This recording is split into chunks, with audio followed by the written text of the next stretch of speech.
you have that strong connection, with hip hop, with education from your family background, and then how does librarianship then allow for you to explore that then?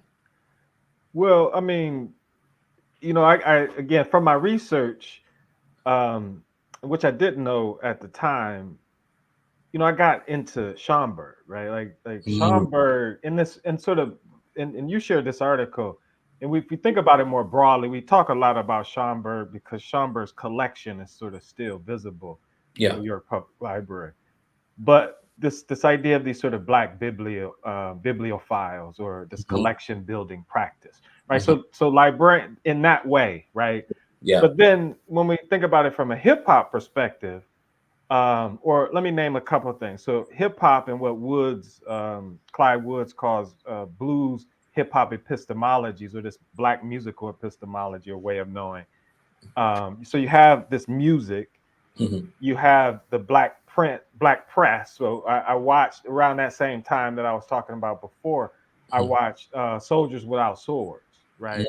And mhm. so how the black press became this sort of vehicle for change, right? And this has started what late 1800s, Yeah. early 1900s, right? The first sort of black newspapers. Mhm, So you have this black print culture, you have music epistemologies, black print culture, these black bibliophiles, right?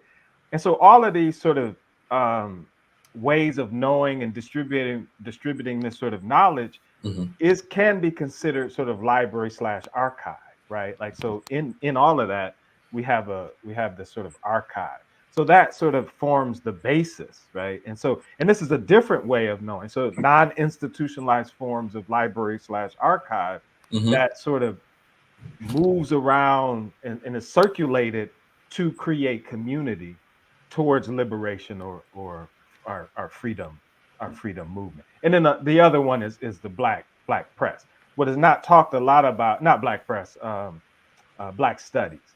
And Mhm. what's not talked about a lot is those early bibliophiles actually sort of were the precursor to Africana studies. So Africana studies first, sort of this sort of study, they were trying to show through evidence through these texts that we contributed. Right, there was an African history, there was African history. That was yeah. We're trying to prove that. So that Mhm. sort of formed the basis of Africana studies, which later formed the basis of Black studies. So Mhm. those three or four different you know spaces, if you will, Mhm.